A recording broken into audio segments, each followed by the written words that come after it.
had a favorite TV show or movie that rips your heart out every time you watch it? Something like The Notebook or Titanic or Hope Floats. We could go on and on. They make you cry every time you watch it, but you're still going to keep watching it over and over again. Well, this basically sums up my favorite TV show. Today I'm going to talk to you about Doctor Who. It's a very famous British TV show that's been on for many, many years. And it's actually been popular for so long that it's almost seen as a staple of British television.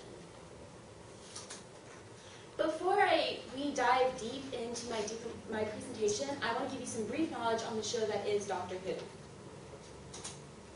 So Doctor Who basically chronicles the adventures of the last Time Lord from the planet Gallifrey after the Time War with the Daleks destroyed his whole planet and all of his people. And he was the only one that was actually able to make it out alive.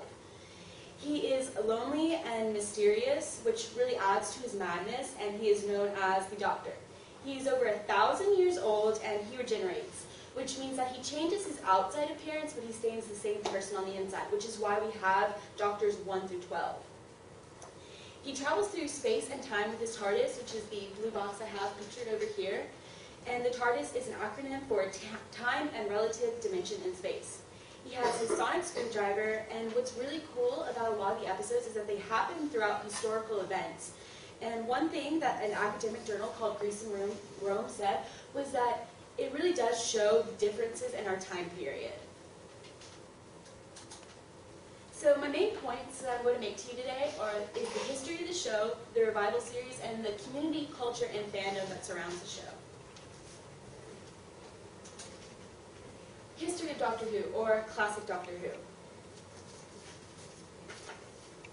So Sidney Newman had a BBC drama needed to fill a time slot between two shows called Grandstand and Jukebox Jury. And according to BBC Online, they threw around these ideas such as telepathy, flying saucers, and time machines. And they really wanted to hit with a younger audience. And the one thing that really sealed the show, or sealed the deal for the show, was this mysterious protagonist entitled The Doctor.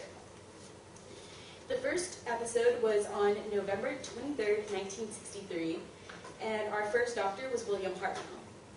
They did really well for a really long time, but then in the 1980s, the show started to slump, and people behind the show really didn't know what to do. They had no idea why their ratings weren't doing that well.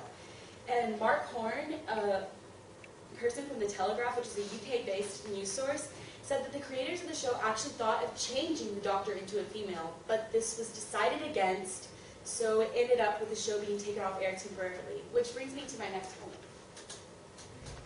The revival series.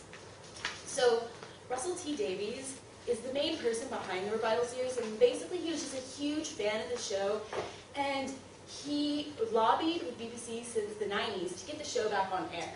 He got his wish in 2005, and the new revival series debuted on March 26, 2005. We had Christopher Eccleston as the 9th Doctor, and we had Billie Piper as his companion, Rose Tyler. So the revival series basically shows the adventures of the 9th and 10th Doctor. As I already stated, Christopher Eccleston played the 9th Doctor, and he was around for the first season. David Tennant was the 10th Doctor, and he was around from the 2nd through 4th season, and his companions were Rose Tyler, Martha Jones, and Donna Noble. Matt Smith is our 11th Doctor, and he was around from the 5th through 7th season, and he's actually about to be replaced, and his companions were Amy Pond, Roy Williams, and Clara Oswin Oswald. Over the summer, it was announced that Peter Capaldi would be our 12th and final Doctor. He got a lot of mixed reviews. Some people were happy to have him as a 12th Doctor, and some people weren't as happy to have him because he's old. Which brings me to my next point, the community, culture, and fandom that surrounds Doctor Who. So many people watch Doctor Who. As I already stated, it's been on since the 60s, so you definitely have a lot of older people that watch the classic Doctor Who, watch the original series, but then you also have a lot of younger people, such as us, that watch the revival series. Many people describe Doctor Who as a cult or a cult classic, but this is not the case. Matt Hill, he's a famous author that writes about pop culture, says that this is not the case because cult connotes small and a small group of people watching it, but actually so many people watch it you can't call it a cult classic, and it's actually pretty mainstream in Britain. It connects people. There are people all around the world that watch Doctor Who, There are clubs and organizations. There's actually a fan club of Austin, Texas, and people show their love in many ways with trading cards, toys and games, shirts, and going to conventions dressed as Doctor Who in the TARDIS. So in conclusion, Doctor Who is about a madman with a blue box, and it has survived many years, and it's liked among many. And it isn't just a show anymore. It's definitely a way to connect, because if you like Doctor Who and someone else likes Doctor Who, that's definitely a way to become a friend with somebody.